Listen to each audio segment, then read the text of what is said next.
Premier des niveaux de feu, la présence. C'est des degrés plus ou moins importants du charisme, des conditions nécessaires, pas suffisantes, et on pourrait très bien concevoir que quelqu'un avec une faible présence puisse quand même être, à travers la radio, la télévision, être charismatique à travers son personnage. Bon, disons que c'est un charisme de proximité. La présence, c'est essentiellement 3 forces. Si vous vous concentrez sur ces 3 forces, et exprès, je parle de force, de puissance, d'intensité, je reviens toujours à mes concepts, le reste suivra. Les mouvements suivent les forces. Ces 3 forces, pour avoir une présence forte, sont, je vais les appeler 3 V, ça fait un petit acronyme, la verticalité, cette verticalité qui est un peu l'équivalent de votre côté décideur. Vous êtes droit dans vos bottes. Ça vous isole un peu, ça vous coupe un peu. Décision, c'est votre côté un peu yang. Elle crée votre autonomie. Au théâtre, on dit, la verticalité crée l'autonomie du personnage. C'est comme si vous étiez en fait un repère, une tour, un phare. Le phare, il n'avance pas, il ne recule pas. C'est le vent qui le contourne. Il est immuable. C'est la force tranquille. Il est posé. C'est une puissance sereine. Un peu froide. Elle doit être réchauffée par la deuxième force. Le regard, pour faire les 3 V, je parle de vision. Le regard latéral. Et le regard, c'est ce qui va créer le lien, la sociabilité avec le public. Et entre les deux, vous avez vraiment l'essence du charisme, sur un plan physique. Puisque vous avez une intensité de verticalité, les grands charismatiques, je pense à De Gaulle, se tenait très droit. Et en même temps, le regard, on verra, permanent sur la salle. Le regard qui réchauffe, le yin de la relation, le yang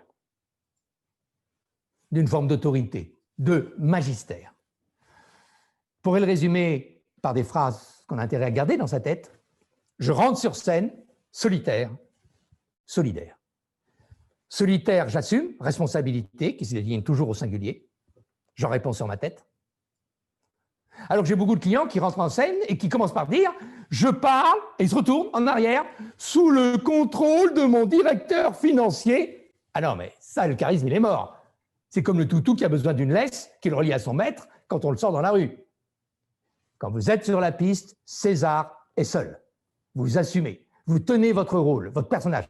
Vous servez humblement votre personnage. Par contre, vous tenez compte des attentes par le lien du regard social. Et le regard qui va permettre la solidarité, solitaire, solidaire, je dirais masculin, féminin, individuel, collectif, décideur, décision, manager, qui ménage. 4 grandes caractéristiques de votre regard, ou les 4 P. Le plus important, c'est qu'il soit permanent.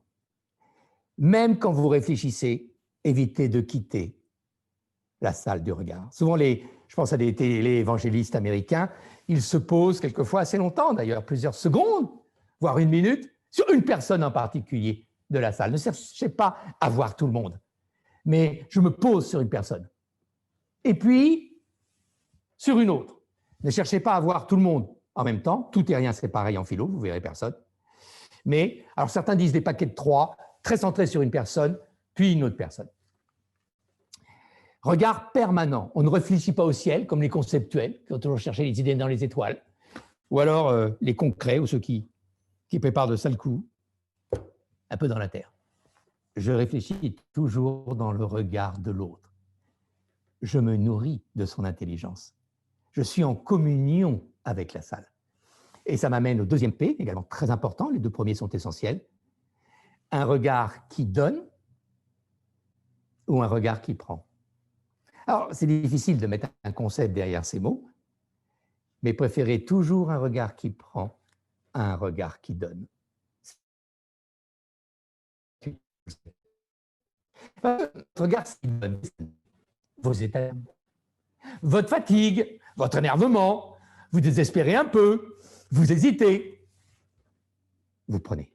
Et qu'est-ce que vous prenez?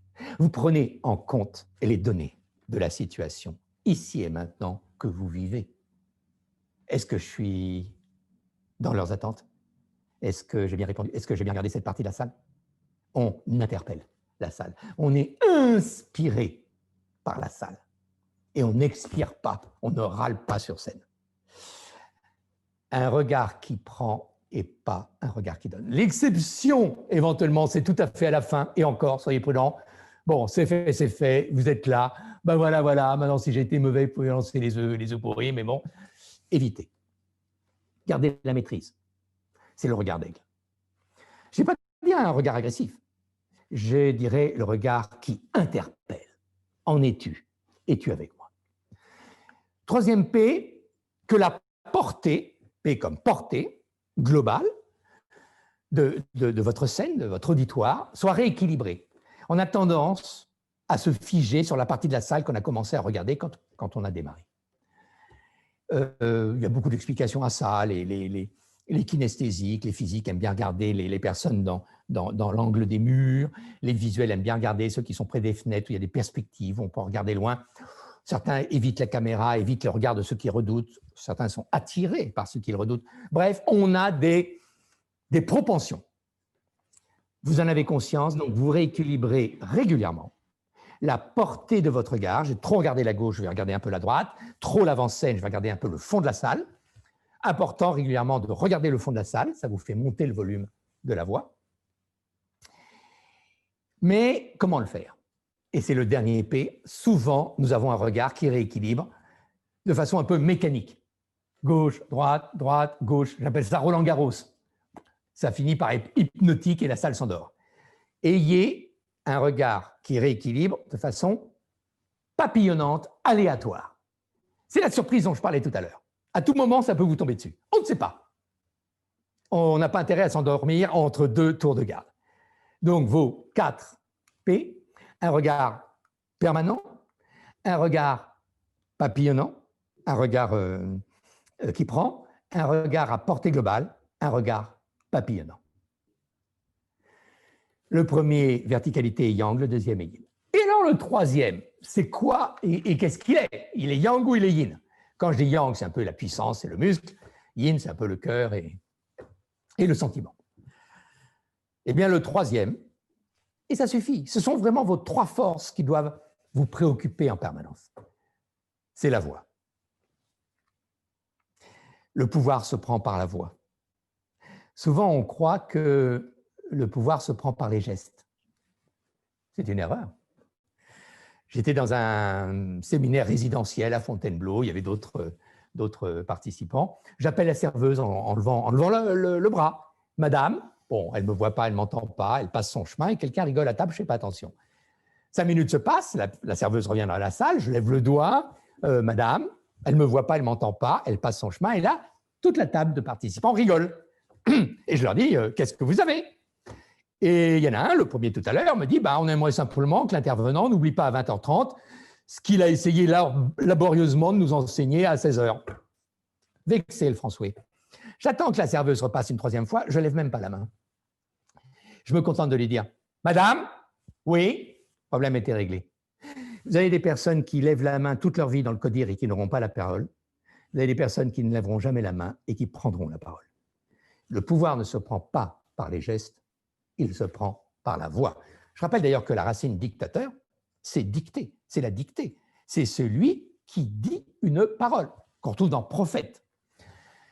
La voix, elle a intérêt à être quoi? Yin ou yang? Qu'elle alterne. Le moment yin de la voix, c'est le modulé. Vous ne pouvez pas dire 3 mots de la même façon. C'est là aussi l'alternance, la flexibilité dont on parlait tout à l'heure. Il y a des temps pour accélérer, quand c'est réputé connu, il y a des temps pour décélérer. Il y a des temps pour parler fort, à la ville et au monde, des temps plus intimistes. Il y a des temps pour l'aigu, méfiez-vous de l'aigu, pas trop, ça interpelle un peu, ça met en tension.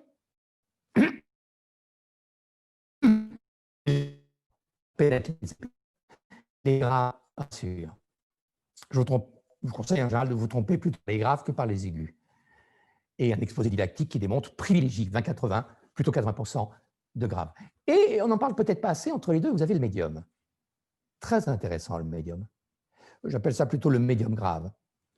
Essayez de commencer vos grandes idées comme si vous donniez l'heure, comme si votre voix était dans le médium, une espèce de voix évidente. Si je vous dis « Comment allez-vous ?» et que vous me répondez, c'est de le faire pour vous. Dites ça va bien ». Ou si je vous dis « Quelle heure est-il » 11h30. C'est une voix, entre guillemets, naturelle, qui n'a pas d'idée de manœuvre, qui n'a pas de but, qui est intemporelle. Attaquez vos grandes idées comme si vous donniez l'heure.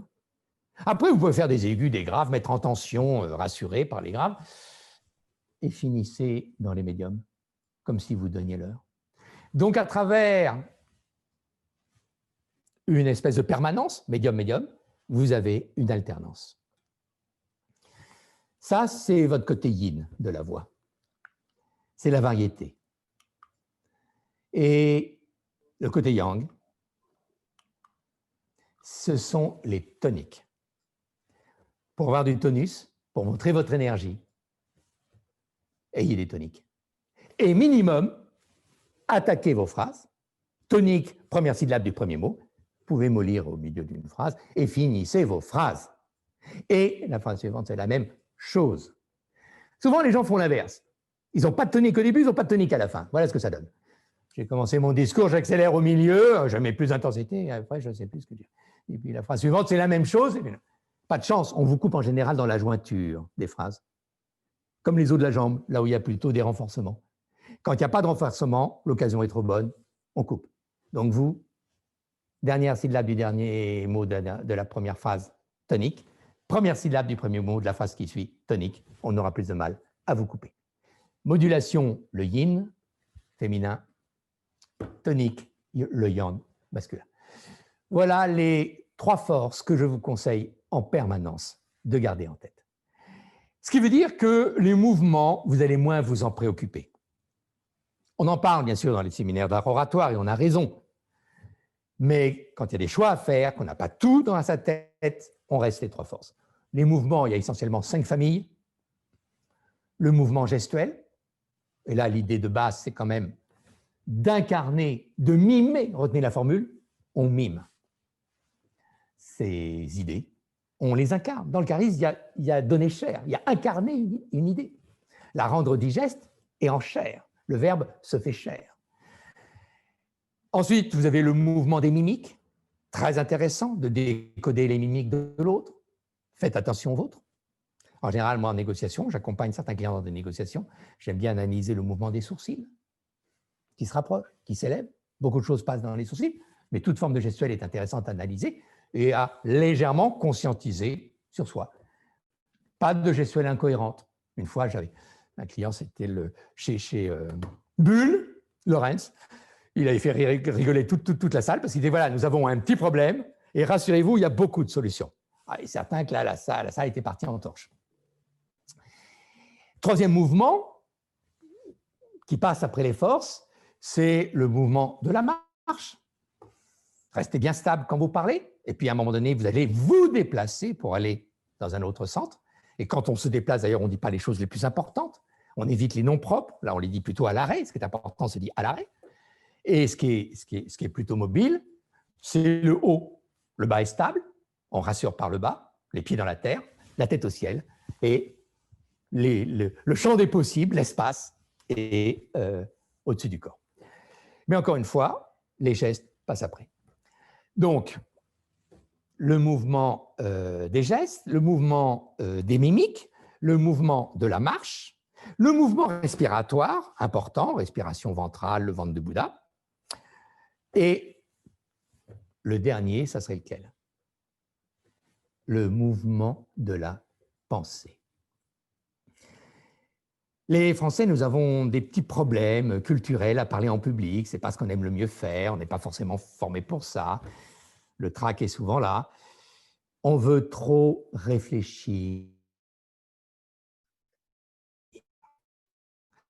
Faites confiance à la salle, faites confiance d'une part à votre intuition, mais laissez-vous conduire corporellement plutôt que d'essayer de conduire votre corps par vos pensées. On pense trop à l'avance à ce qu'on va dire. Le mouvement de la pensée doit être subordonné aux trois forces, verticalité, vision, regard et la voix. Si certains d'entre vous ont envie déjà à ce niveau-là de poser une ou deux questions, ils sont les bienvenus.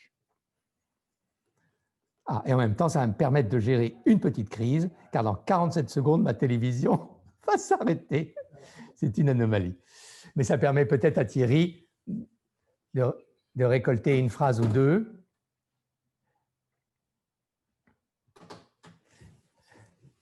Autrement, je continue. Et me voici, non, me voici, simplement le temps que j'allume tout. Oui. Y a-t-il sur ces trois paramètres-là, la verticalité, le regard et également la voix, des remarques parmi vous? Je n'ai pas entendu la question. Ou les questions. J'ai une question. Merci François. Par exemple, les sourcils. On parlait des sourcils. Entre autres. Entre autres, hein. Mais donc j'en suis convaincu de ce qui est dit. Mais est-ce que tu as des ressources sur Internet ou quelque part qui illustrent ça? Parce que sans pratique, sans exemple concret, sans étude de cas, j'ai un peu de mal à… En fait, j'essaye de… Tout ce que j'apprends à la PM, j'essaye de le retranscrire ensuite en interne. Et là, j'aimerais bien avoir quelques exemples concrets sur certaines choses qui sont dites. Tu as raison, ce qui est tout à fait normal. Voilà. Il y a beaucoup de livres sur la gestuelle et autres. C'est vrai que j'étais resté à un des premiers livres fondateurs, Les gestes vérités de Sulger ou La dimension cachée de Hall. Maintenant, je te donne un exemple. Par exemple, j'aime beaucoup travailler la surprise. La surprise c'est certainement un vecteur des rapports de pouvoir et d'autorité qu'on ne travaille pas assez dans les deux sens. Vous n'êtes jamais surpris, mais vous avez le droit de surprendre. Donc, les sourcils montrent très bien la surprise. Regardez mon visage. Et on va le voir tout à l'heure, je ne vous l'ai pas dit, dans un extrait du film Itinéraire d'un enfant gâté entre Anconina et Belmondo, où il dit, tu sais, parce que toi, tu as souvent l'air surpris. Vous allez voir cet extrait. Et que fait Anconina? C'est génial, ça. Par exemple, la montée des sourcils est quelque chose que j'analyse beaucoup en négociation, surtout dans les phases de prix. Dès que je vois un commercial qui m'annonce surpris, en étant surpris, et ça, ou fatigué d'ailleurs, il peut me l'indiquer de plusieurs façons. Les sourcils qui passent en hauteur, la main sur la bouche, le fait de se reculer. Combien d'orateurs se reculent sur les idées importantes dès qu'ils vous disent bonjour, ils vous disent bonjour, ils ont déjà fait 1 mètre en arrière. Je veux dire, la vache, au bout de 3 phrases, il va se cogner dans le mur qui est derrière lui, c'est pas possible. La colère se voit dans les sourcils froncés, la jalousie, sourcils rapprochés. Ce qu'on fait avec ces sourcils, quelqu'un qui veut voir plus clair, souvent va essayer d'allonger ses sourcils. Oui, il va mettre la main flingue, ce que j'appelle, et il va essayer de les agrandir, ou alors de les abaisser comme ça. Je fais souvent analyser ce qu'on appelle les microcapteurs, l'occlusion des microcapteurs. Les sourcils sont autour de ça, c'est encore une autre analyse, mais qui est proche. Par exemple, souvent, quand je vais vous dire « Est-ce que c'est clair ?» Moi-même, je vais vous faire voir que je ne le suis pas. Un collaborateur qui vous dit « Ah, c'est très clair, je vois bien la vision qu'on a de l'entreprise. » Ne le croyez pas une seconde. Il vous dément. Est-ce que vous le sentez bien? Ah oui, je le sens bien. Mais on analyse toujours si on fait une occlusion du capteur ou si on essaye de l'agrandir. Là, je ne le sens pas, mais j'ai envie de le sentir. Je comprends mieux aujourd'hui le geste de Napoléon qui tirait l'oreille de ses grognards. Je voudrais que toi et moi, tous les sens du terme, on s'entende mieux. Donc, je cache, j'agrandis, et puis, qu'est-ce que je fais avec? Règle générale, évitez de fermer vos capteurs. 5 capteurs de base, on a déjà vu 2. Vous préférez que je vous fasse un séminaire comme ça ou comme ça? Le charisme va privilégier les capteurs ouvertes. Gestuelle ouverte aussi d'ailleurs, mais les capteurs.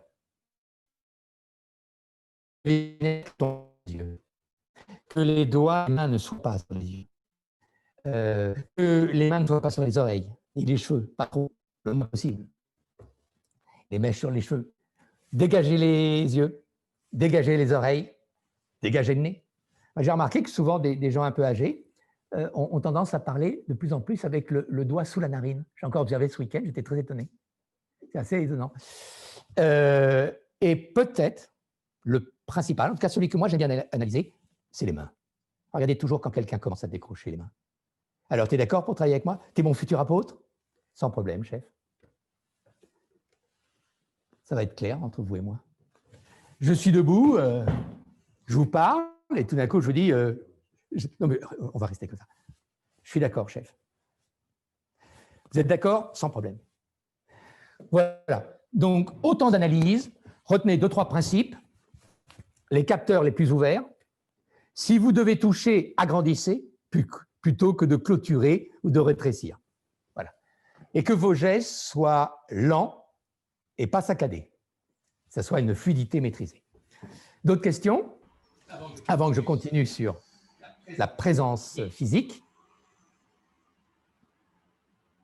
Tout va bien pour l'instant, nous continuons. Nous continuons, bon. François.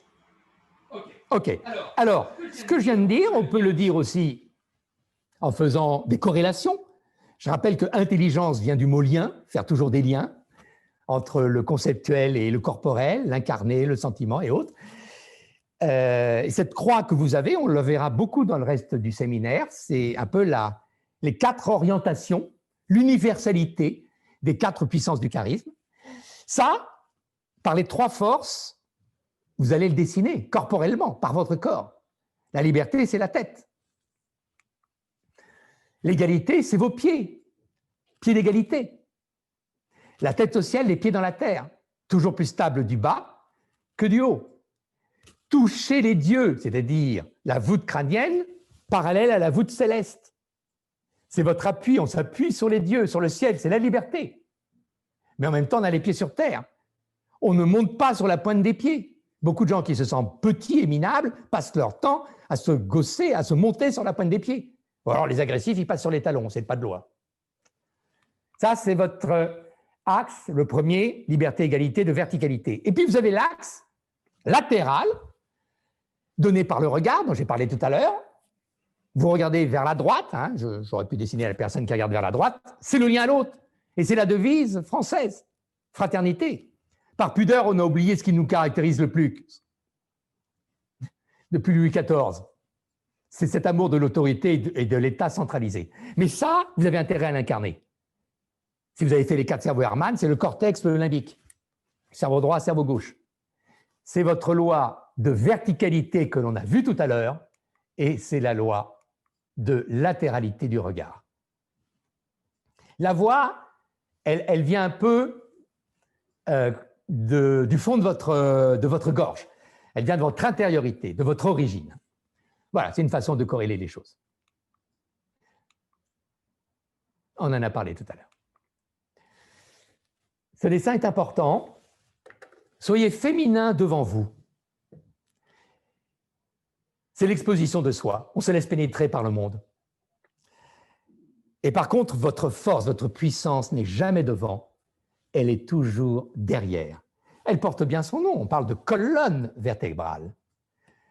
3 appuis forts qui sont jamais devant mais toujours derrière. La nuque, comme disent les samouraïs, appuyez la nuque contre le col.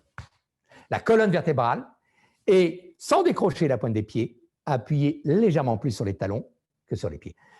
Votre puissance, retenez la formule, est derrière, jamais devant. Ce sont les faibles et ceux qui ont peur qui mettent leur puissance devant. Comme le petit vieux qui commence toujours à dire « Ah !» souvent, il y a les poignets cassés chez un petit vieux. Toujours peur. Comme au ski.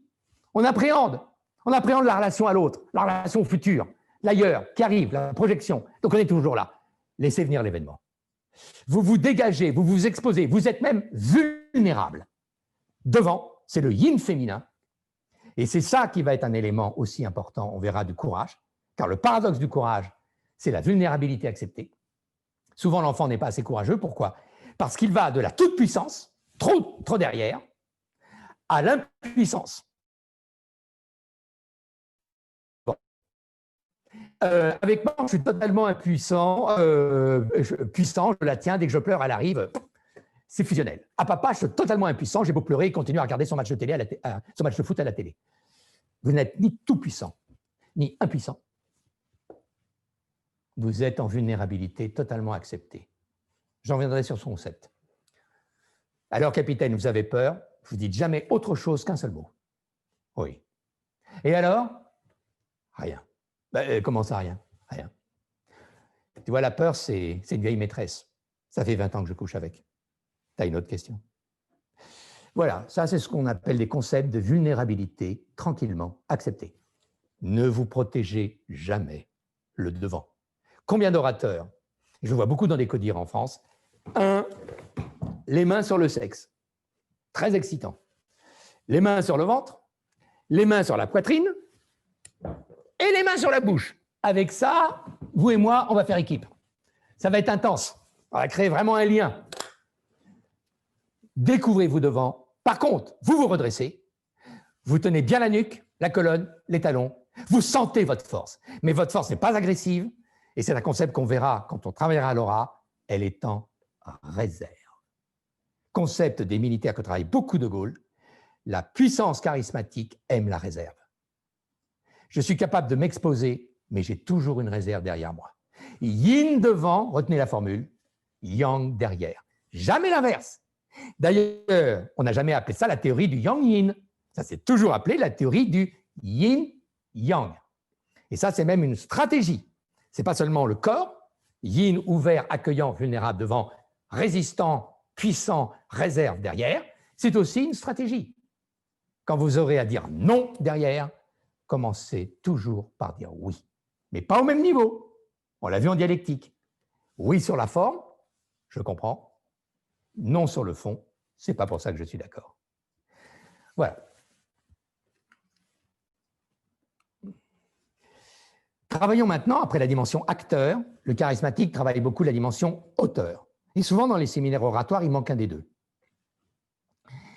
J'ai envie de vous faire réfléchir sur la notion d'impact. Qu'est-ce que c'est avoir de l'impact?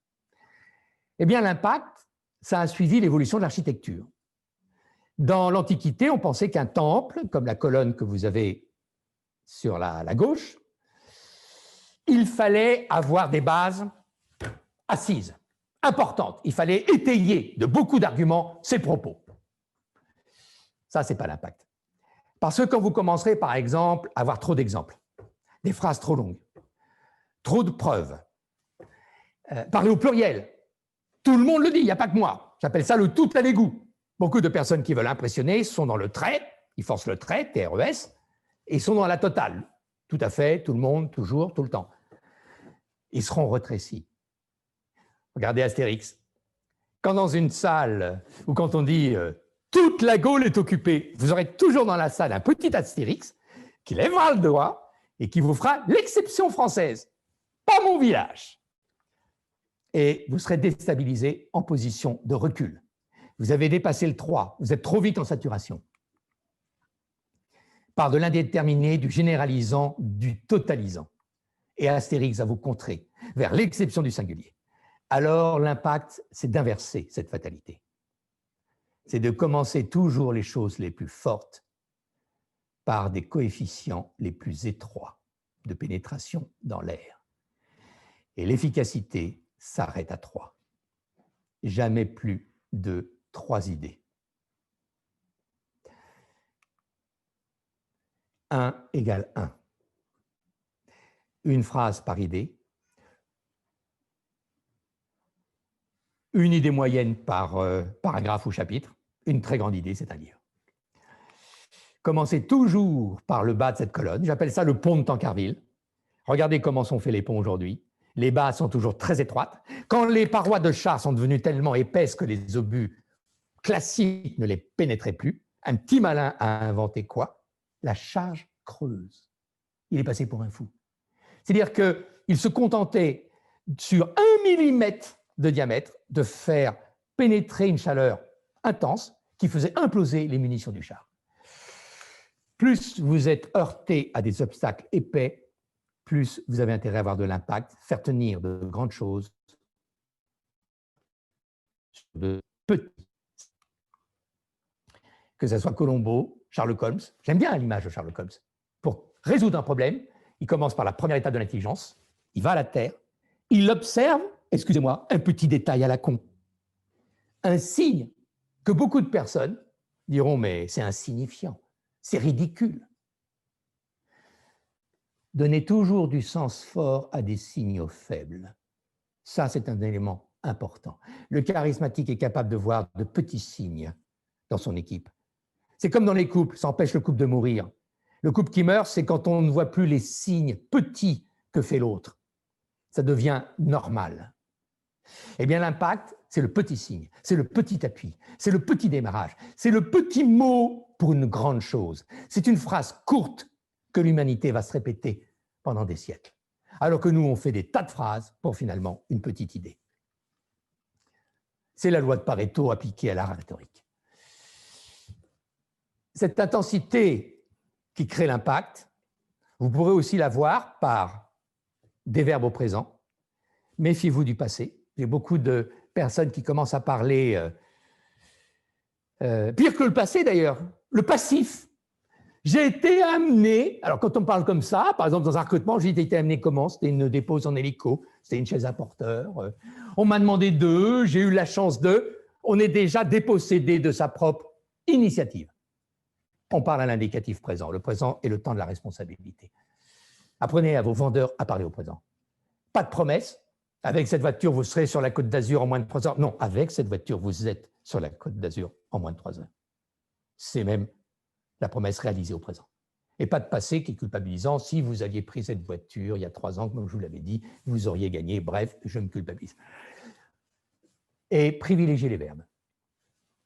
Le charismatique est obsédé par les verbes. Vous avez une gradation d'intensité décroissante, d'impact décroissant des mots. Le plus important, c'est le verbe. Et là aussi, il y a des nuances, verbe d'action, verbe de sentiment. Ensuite, vous avez les noms, les pronoms. Ensuite, les adjectifs. Et tout à la fin, les adverbes. Cette grille est très importante à maîtriser. Par les extrêmes en particulier. Évitez les adverbes. L'adverbe est considéré comme pas très important. Donc souvent, les gens, d'ailleurs, se défoulent sur les adverbes. Quand j'accompagne des équipes commerciales, on fait analyser les motivations d'achat par les adverbes qu'emploient les gens. C'est fou ceux qui se mettent à poil dans leurs adverbes. Les agressifs disent toujours forcément. Les manipulateurs disent toujours sincèrement, franchement, véritablement. Tiens, Nicolas Hulot, vous serez candidat? Et l'écolo répond naturellement pas. Les obsessions et les valeurs des gens sont dans leurs adverbes.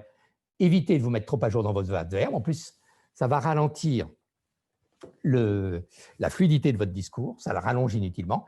Par contre, privilégiez les verbes. 1. Alors, Jules César, ta campagne des Gaules. Réponse de Jules César. Vini, vidi, vici. Terminé Balzac. Et souvent, un de nos défauts, c'est d'amoindrir le verbe par ce qui est en dessous, c'est-à-dire le nom. Ça s'appelle nominaliser un verbe. Les gens ne disent plus « je ne peux pas », ils disent « je suis dans l'impossibilité de ». Ils ne questionnent plus, ils n'interrogent pas, ils posent des questions. C'est la glu. En dessous, le niveau 3, c'est l'adjectif. Et bien même là, vous avez des personnes qui s'arrangent pour adjectiviser les noms. Il n'y a plus d'école, il y a des établissements scolaires. Dernièrement, j'étais dans un séminaire et une personne me dit « ça t'ennuie si j'enlève l'élément fleuri de la table ». Il y a quelques années, ça voulait dire les fleurs. Donc, vous avez 3 défauts qui cassent les verbes. Nominaliser les verbes, qui cassent les noms, doubler les noms ou adjectiviser les noms. Remonter vers le haut de cette grille. Voilà ce que ça donne. Il y a quelques années, la phrase d'aujourd'hui que j'entends, c'est « Hier, j'ai posé des questions à l'agent de surveillance de l'établissement scolaire ». Je vous parle comme ça 5 minutes, vous allez vous endormir. Ça voulait dire simplement, il y a quelques années, hier, j'ai questionné le gardien de l'école. Vous pouvez parler comme ça pendant 2 heures. Deuxième, alors une idée, une phrase, je l'ai dit, ça veut dire pas d'enchâssement. Souvent, nous mettons 2 idées dans une phrase. Ma grand-mère que j'ai rencontrée à la gare Montparnasse, laquelle gare Montparnasse est en cours de reconstruction, laquelle reconstruction d'ailleurs en France a l'air de bien se porter, on a oublié la grand-mère sur le quai. très peu de classement, et si on fait un classement, c'est 3 mots. Toujours. Et on les lit vite. Mais pas non plus 2 phrases pour la même idée. Donc, terrible comme principe, 1 égale 1. Une idée, une phrase. Ce que vous pouvez répéter, par contre, c'est les plans, les parties de votre plan, oui, et une fois ou deux, une idée forte. Ou comme Hollande, à un moment donné, faire un effet marqueur une fois dans son discours. Ou De Gaulle, Paris outragé, Paris révolté, Paris libéré. Deuxième idée, et je reprends toujours, vous avez vu sur ce slide, les 3 idées, les 3 styles du charisme: intensité, je suis intense par l'impact, les verbes au présent, une idée, une phrase, mais flexibilité. Et cette flexibilité, il y a beaucoup d'outils, je vous en ai sélectionné 2. Le premier, c'est les 3 B qui sont un peu oubliés. C'est les 3 B de la Renaissance: le bon, le bien, le beau. C'est court, ça ne casse pas la fluidité verbale et ça met du sel sur la viande. On sait bien entendu, c'est une bonne opportunité, c'est une belle affaire, c'est un beau projet. Vous pouvez même commencer en disant bon, bien. Et flexibilité, c'est cette capacité à avoir des contradictions, des opposés. Et là, vous pouvez le faire même dans votre plan. Parmi les plans, je conseille le plan dialectique ou le plan cravate.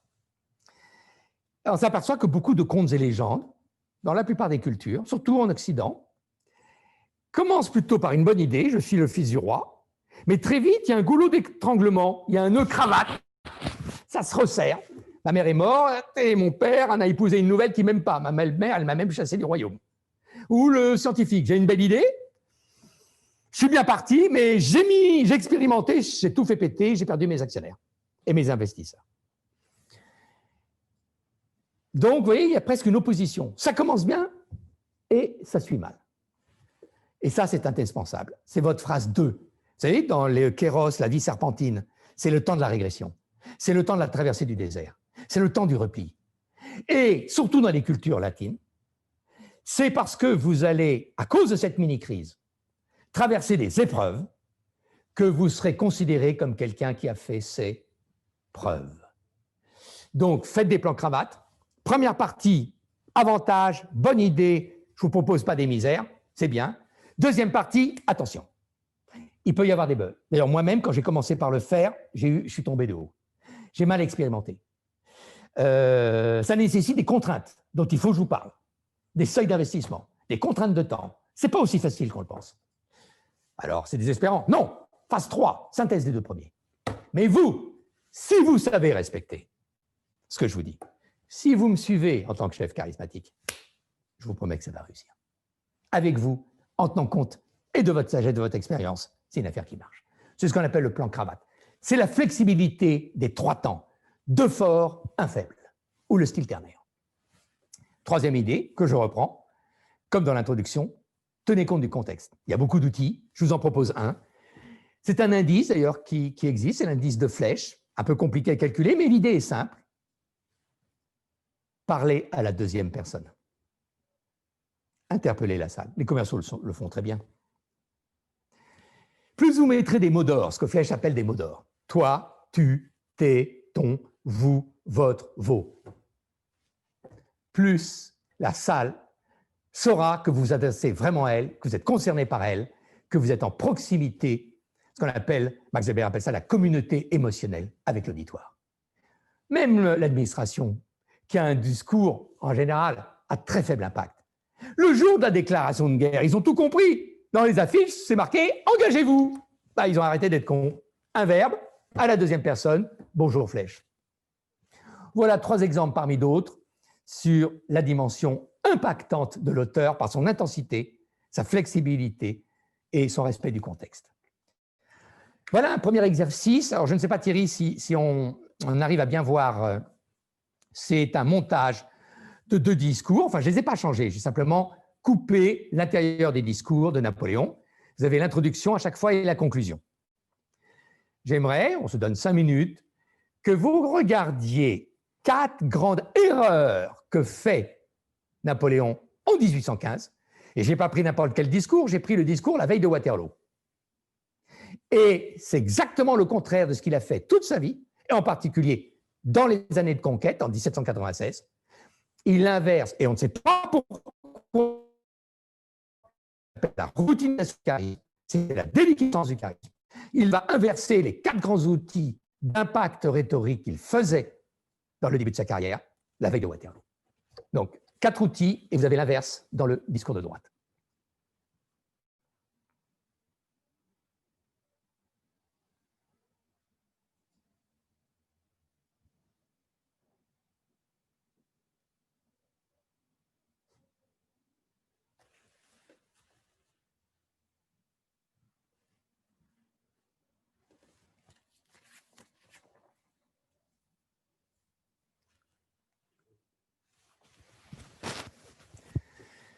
C'est bon?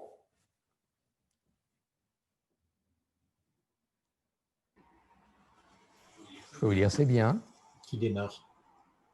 Si on peut remettre le texte à l'image, merci beaucoup. Allez, qui se lance dans la première erreur? Merci beaucoup, si on peut remettre le texte à l'image. Donc, vous avez 4 couples d'outils. Pardon?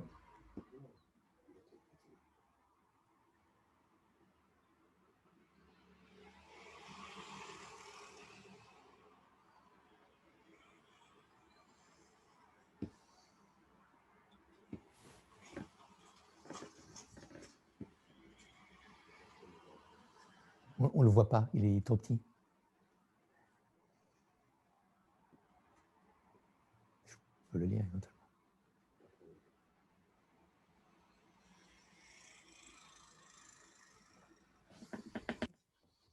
Alors, avez-vous repéré les 4 erreurs?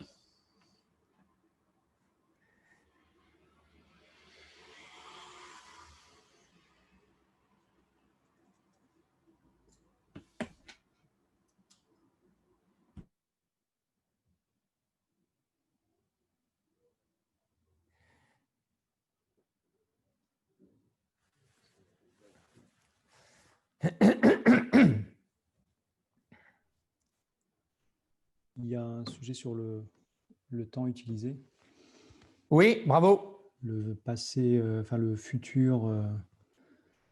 D'un côté, nous allons, nous ferons ci, et de l'autre côté, en 96, on est après la victoire. En fait, il raconte comme si c'était déjà fait.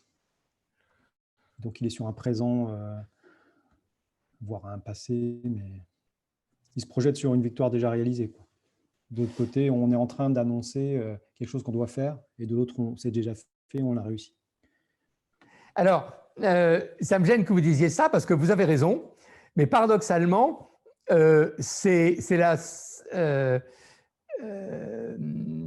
il le fait dans, on est bien d'accord, il le fait dans le discours de 1796, si j'ai bien compris.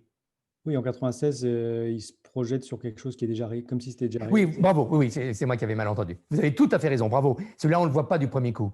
C'est le plus délicat et le plus intéressant. Alors, 1, le problème des temps, vous avez raison.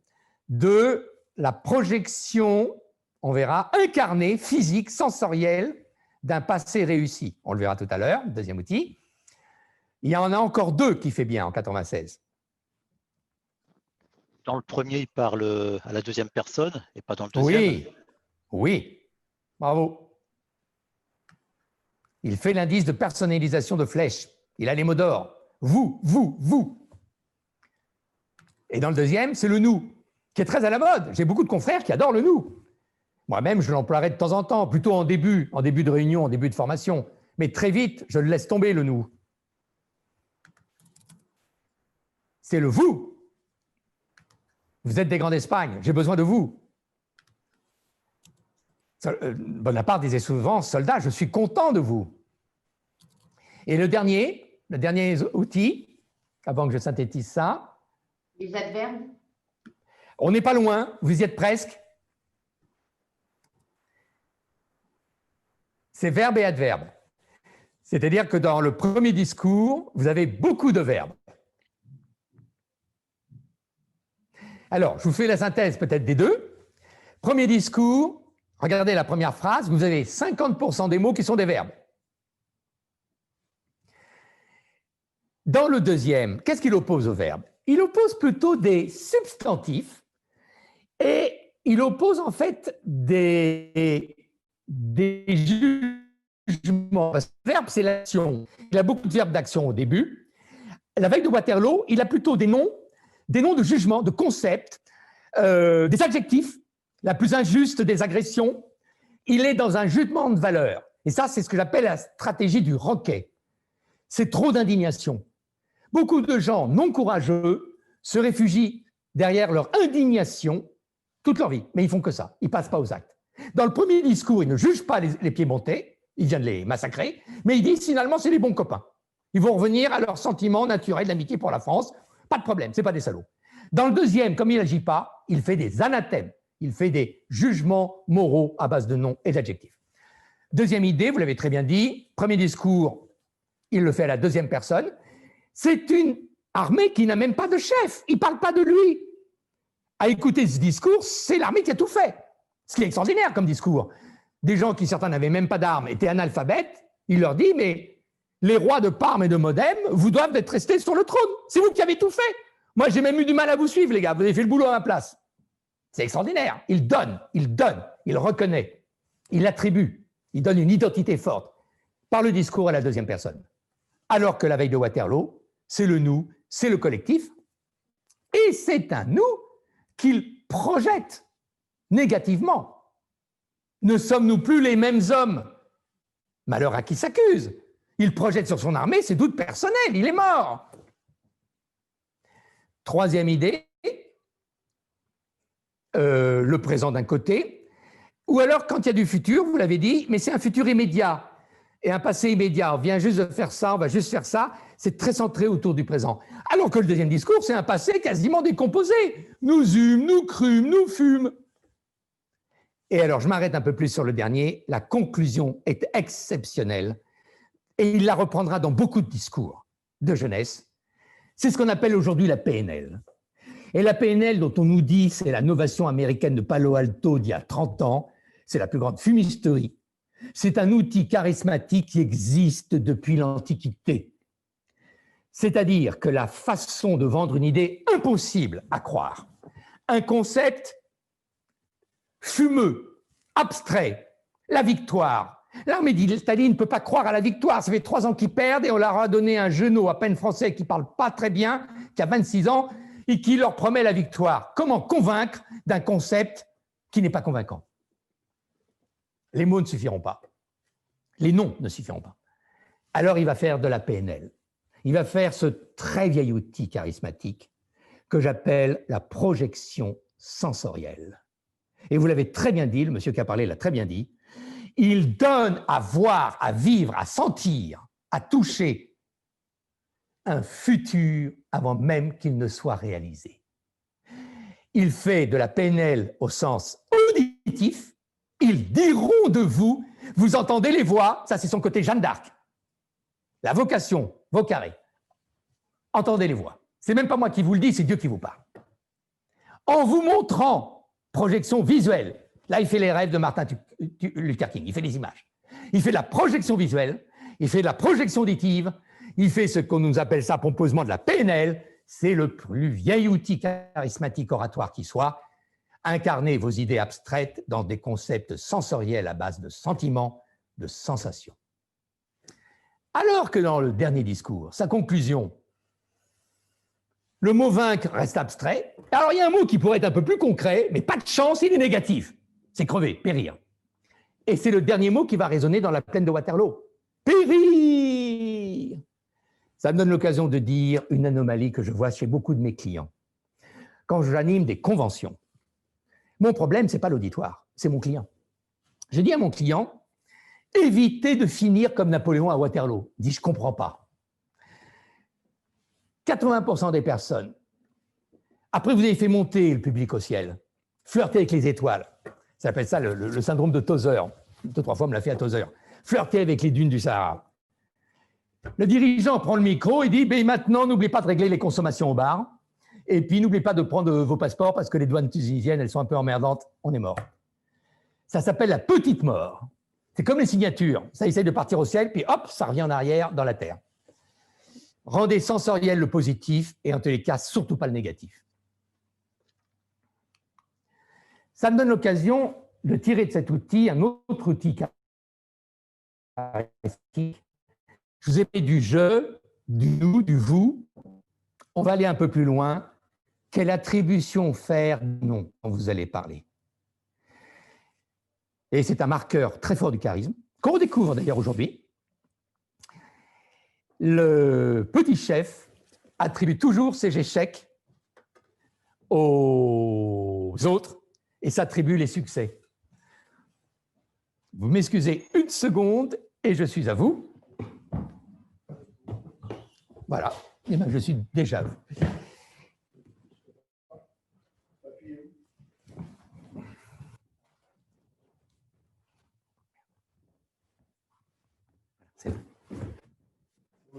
C'est là la magie du télétravail, on vient livrer simplement les repas. Quatrième. C'est pas plus que ça. Ce qui signifie que vous allez manger. Voilà, c'est bien. J'ai presque fini. Ce qui signifie que vous serez dans la saveur de votre repas et nous le serons aussi. Deuxième allons, François. Thierry? Deuxième allons, François.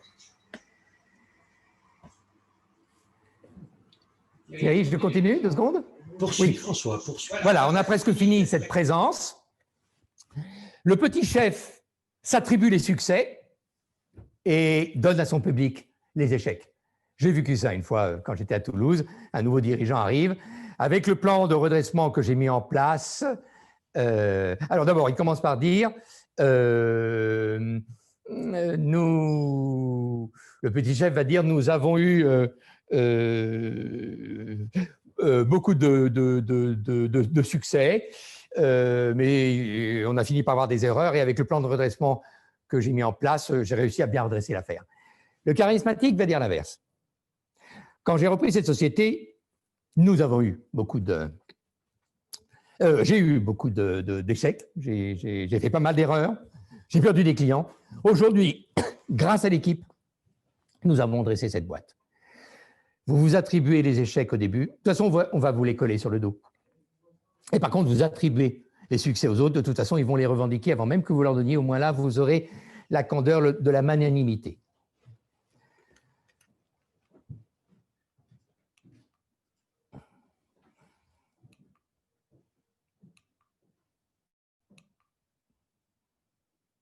Alors, ce que je vais faire, je vais vous lancer un petit extrait de film qui dure moins d'1 minute,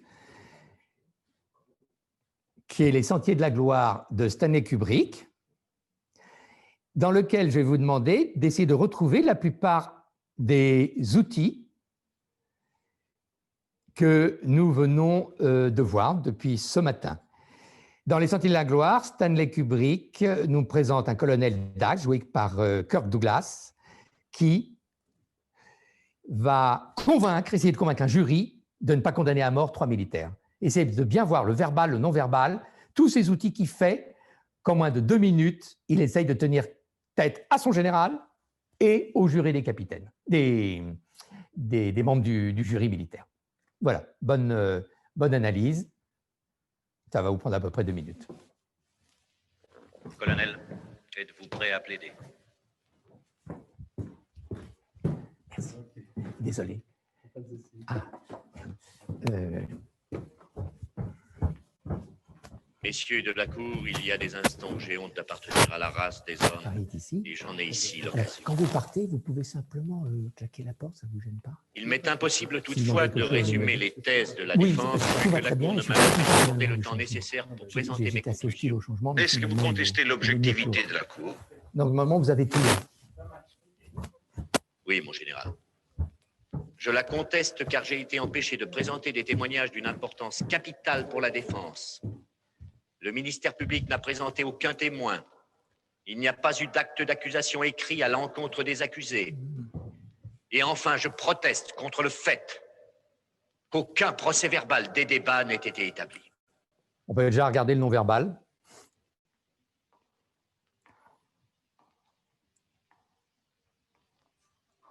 Autrement, on le fera après le déjeuner. L'attaque qui a eu lieu hier matin n'entache en rien l'honneur de la France et ne discrédite aucunement les combattants de la nation. Mais ce conseil de guerre, lui, est une honte et un objet de scandale. Le procès fait à ces hommes est un simulacre Messieurs de la Cour, déclarer ces hommes coupables sera un crime qui hantera chacun de vous jusqu'à son heure dernière. Je ne puis croire que l'impulsion la plus noble de l'homme, sa compassion pour autrui, soit complètement morte en vous. Et humblement, je vous en prie, ayez pitié de ces hommes.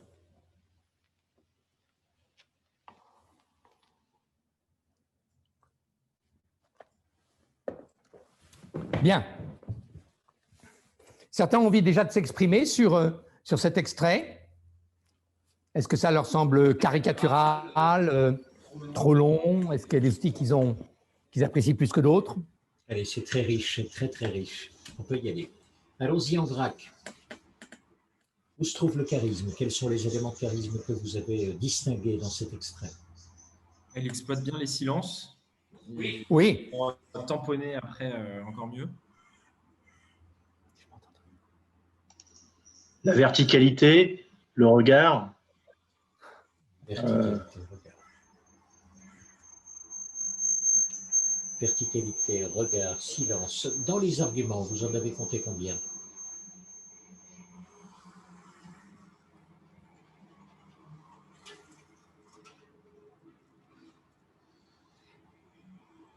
Manifestement, les dialoguistes sont très forts à Hollywood. Moi, je n'ai pas compté les silences. Hein. Il y avait 3 arguments. Il y avait 3 arguments extraordinaires. Ah, donc 3 silences. Regarde, vous l'avez dit. La voix, était-elle dans les aigus? Était-elle plutôt dans les graves, dans les médiums? Dites-moi.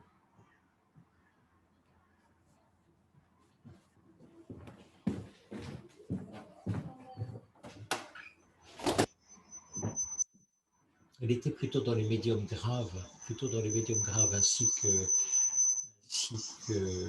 François l'a souligné tout à l'heure. C'est la composition vocale qui est vraisemblablement la meilleure en tous les cas pour pouvoir exposer. Il ne travaille ni dans les aigus, ni dans l'ultra grave, absolument pas. On est dans le médium grave pour pouvoir exposer. Vous avez vu aussi que selon les personnes à qui il s'adresse, son regard se tourne. Et puis aussi sa posture, je m'explique. Lorsqu'il pivote, il se tait. Donc il peut regarder à gauche, par exemple, telle ou telle personne, puis il marque un silence, pivote, et puis ensuite reprend son propos. Vous avez exactement le même phénomène, si vous l'avez vu déjà, c'est Jean Gabin, le président devant l'Assemblée nationale, grand discours qu'il fait. Même chose, on a exactement la même composition de stature, de posture. Il est vertical et pivote en silence pour regarder une autre partie de l'Assemblée. Ceci, gardez-le bien en vous. La capacité de pivoter en silence pour pouvoir aller à la rencontre d'autres personnes. Fixez votre regard sur d'autres personnes. Très intéressant. Je te laisse la main, François. Un autre élément, merci Thierry. Un autre élément, c'est qu'il marche jusqu'à ce qu'il dise la chose la plus importante où il est hyper statique, hyper droit. Bien que ça soit son général, 2 fois de suite, il va prendre son temps avant de parler, voire même avant de lui répondre. Et pour lui répondre, il est toujours en arrêt, face aux épaules. C'est du Clint Eastwood. Vous avez ça dans Clint Eastwood, dans les westerns.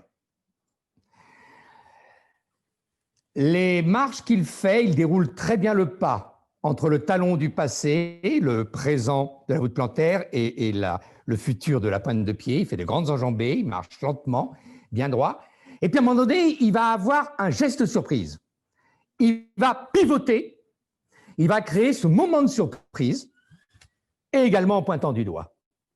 Il est dans les 3 aspects de la dialectique. 1, l'intensité. Ces mots sont forts.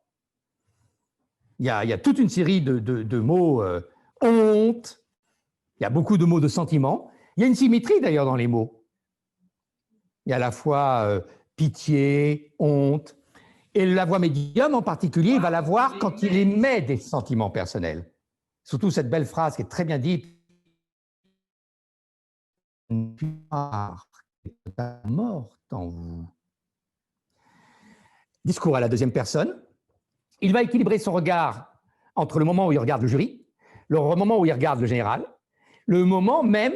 Alors, le plus faible, c'est les 3 accusés, puisqu'il va très peu les regarder, mais par contre, il va tendre la main vers les accusés, mais en tenant toujours en permanence les gens qu'il veut convaincre sous son regard. C'est le regard permanent qu'il prend. Que ce soit le général ou les 5 ou 6 membres du jury, c'est eux qui regardent en permanence. Même les accusés ne les regardent pas, mais par contre, il les apostrophe, enfin, il le remet dans la course par le bras. Voilà, et des temps de silence très, très bien.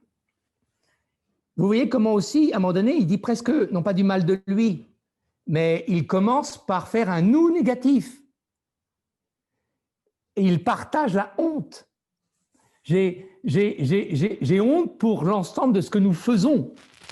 Il s'approprie en fait le négatif et le malheur.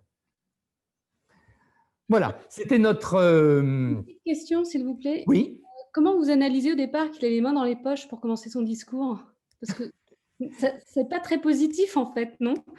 Et bravo, je ne voulais pas vous en parler parce que c'est la partie de la séquence qui m'ennuie. Et oui. que je ne… je voulais l'occulter, comme quoi ce n'était pas charismatique, il faut mettre les pieds dans le plat. Pour moi, et j'ai des confrères qui recommandent ça, mais je vous donne 2 arguments pour lesquels je fais partie de ceux qui déconseillent quand même les mains dans les poches. J'appelle ça le syndrome d'Olivier Guichard, une espèce de baron du Gaulliste qui faisait… Il y en a l'impression qu'il faisait toujours les choses un peu par sport aristocratique, parce qu'il n'avait rien d'autre à faire, un peu détendu. Non, le charisme comme le courage ont un point commun, c'est d'abord une forme de tension. C'est vrai que je suis serein, mais je suis tendu par un effort.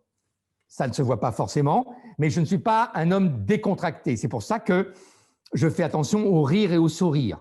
Nous vendons trop en oratoire la notion du rire et la notion du sourire. C'est très américain. Je ne suis pas forcément contre, je suis prudent. Retardez les moments de rire, retardez les moments de décontraction, retardez les moments de sourire. On n'achète pas son public. On est d'abord en charisme dans une forme de gravité gaulienne. Par contre, qu'au bout de 5 minutes, c'est la cerise sur le gâteau. Ça s'anime. Il y a un geste un peu incongru. Il y a une explosion, une anecdote. Pourquoi pas? Mais au début, on ne cherche jamais à séduire, à être populaire. Un public sent quand on veut l'acheter. Ça s'appelle la séduction. Qu'un charismatique séduise de temps en temps, je ne suis pas contre. Mais ce n'est pas son registre. Dans la grande différence entre la séduction et le charisme, c'est que le séducteur fond sa personnalité dans celle du public. Le charismatique, c'est le public qui doit venir à lui. En vérité, je vous le dis, c'est comme ça.